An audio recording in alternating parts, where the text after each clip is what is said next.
yang paling banyak ditanyain tuh skripsinya bro. Apakah dia harus menggunakan bahasa Arab atau harus ngajar pakai bahasa Arab atau gimana tuh skripsinya?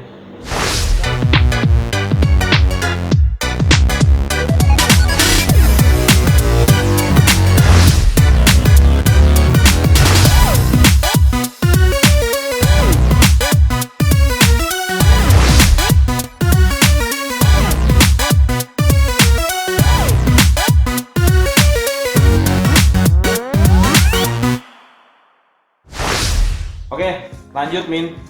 Kan tadi kita udah ngomongin soal kepenulisan lah, tentang dunia-dunia penulisan. Nah, sekarang kita ngobrolin sisi lain dari kamu, yaitu sebagai seorang mahasiswa pendidikan sastra Arab. Wah, sastra Arab nih.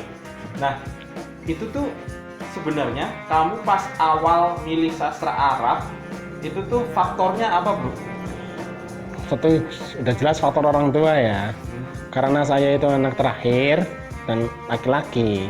Udah pasti kan kalau menurut apa ya gimana budaya Jawa itu kan orang-orang tadi itu dapat rumah, dapat orang tuanya.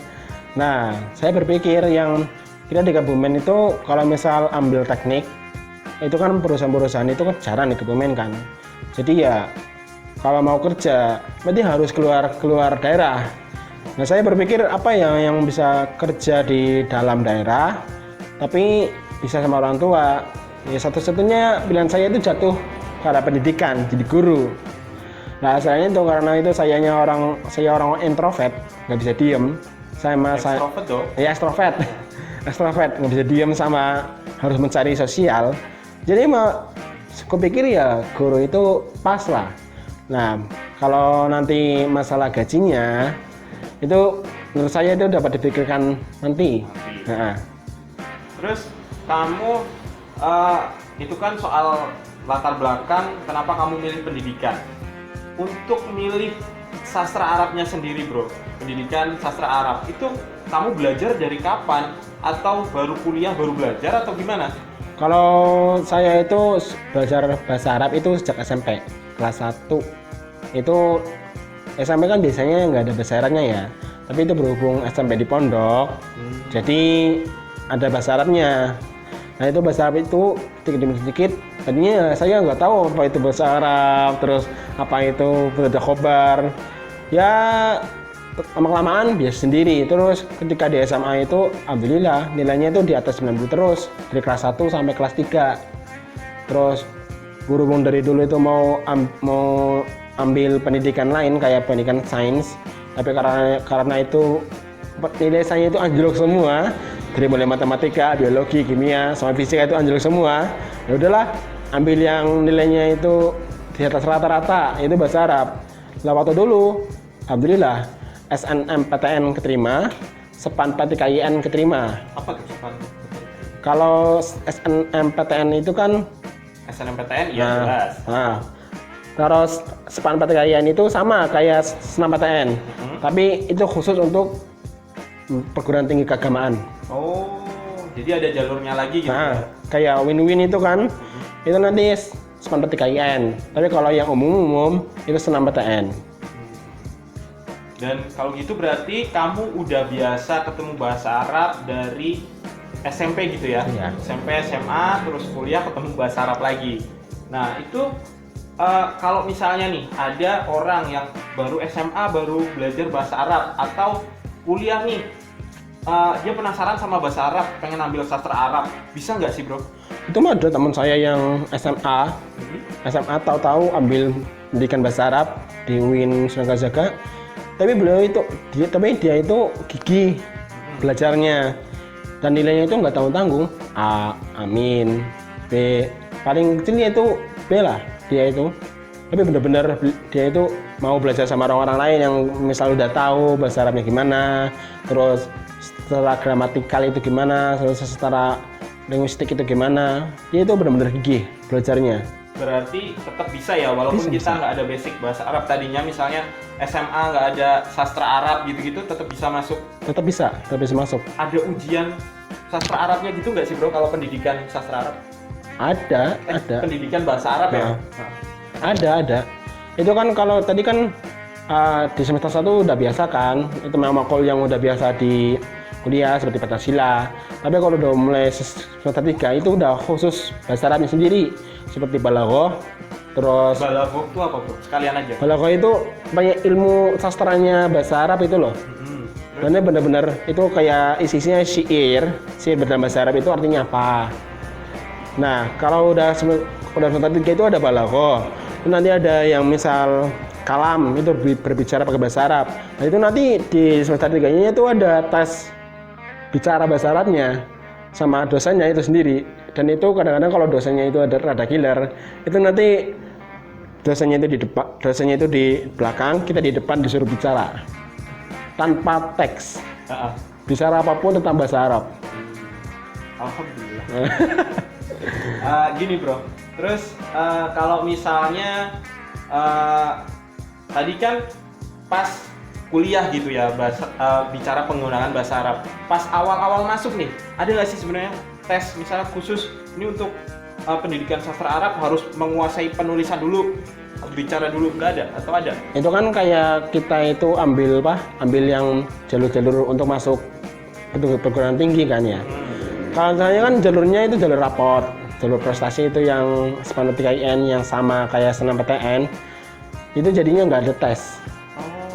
Tapi kalau yang misal mau masuk ke situ, emang sih itu ada yang namanya ujian masuk. Itu nilai bahasa Arabnya emang harus ada bisa masuk kualifikasinya lah. Oke. Terus gini bro, kalau misalnya nih orang pengen masuk pendidikan sastra Arab gitu ya, pendidikan bahasa Arab itu menurutmu kiat-kiat sebelum mereka masuk apa yang harus dipelajari gitu? Kalau dari dulu bahasa Arab itu pasti yang sebenarnya kalau kurikulum sekarang itu kan benar-benar yang dititik beratkan itu bukan gramatikal bahasanya, tapi bagaimana cara penggunaan bahasanya. Dan sekarang itu tapi kalau dulu itu pasti yang dipelajari itu tentang gramatikalnya dulu, tentang mubtada khobar. Dan itu sekarang itu banyak buku kalau tentang bahasa Arab yang dalam bahasa Indonesia bisa dipahami. Itu rekomendasi deh, buku apa yang harus dibaca sebelum misalnya kita menentukan mau masuk sastra Arab, aku harus baca-baca buku ini dulu biar ada gambaran gitu.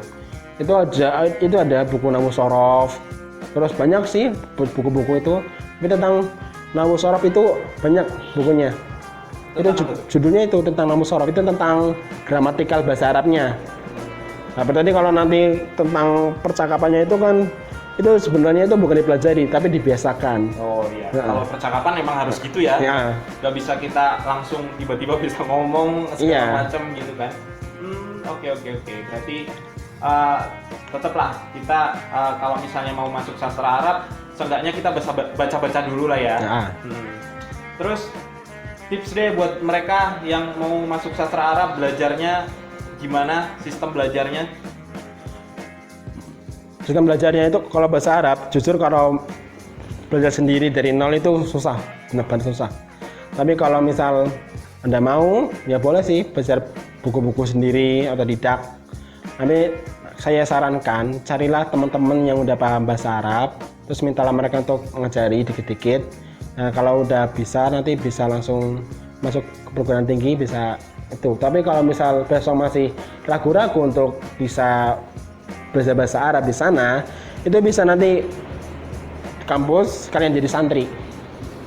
Ada pondok gitu ya? Ada. Atau di Jogja itu banyak banget yang pesantren khusus mahasiswa itu banyak. Oke.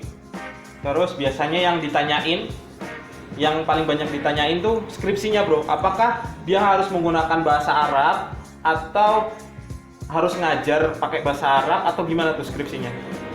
Kalau kurikulum 2016 yang sekarang dipakai oleh saya itu sebenarnya itu nggak wajib pakai bahasa Arab, boleh pakai bahasa Indonesia. Tapi akhir-akhir ini karena itu udah pada banyak peningkatan dari kampus internasional, jadi skripsinya udah mulai diwajibkan untuk berbahasa Arab. Berarti mulai tahun sekarang belakang gitu ya, kebanyakan menggunakan bahasa Arab gitu ya. Itu pun sebenarnya itu di UIN Wali Songo sama di UIN Maulana Malik Ibrahim itu udah wajib bahasa Arab untuk pendidikan bahasa Arabnya. di kampus saya saja yang masih belum wajib. Nah, mulai tahun saya yang ini, yang skripsi saya itu katanya sih wajib berbahasa Arab, tapi kan belum ada surat keputusan resminya. Berarti kita tunggu aja lah ya, Nah. gimana nanti keputusan resminya. Dan ya udah, mungkin itu aja Min, karena kita ngobrol udah lama nih dari tadi tentang dunia penulisan dan juga tentang perkuliahan dia, yaitu sastra Arab. Sorry, pendidikan sastra Arab. Oke. Terima kasih Min udah datang ke sini, udah jauh-jauh. Sama-sama. Buat kalian yang belum subscribe, silahkan subscribe dulu. Jangan lupa dinyalain tombol loncengnya. Terus di like kalau kalian suka, dan jangan lupa di share ke teman-teman kalian. Oke? Jangan lupa juga di follow Instagramnya Amin. Nanti ada di sini di bawah. Oke, Min, terima kasih. Terima kasih juga kalian udah nonton. Bye, see you.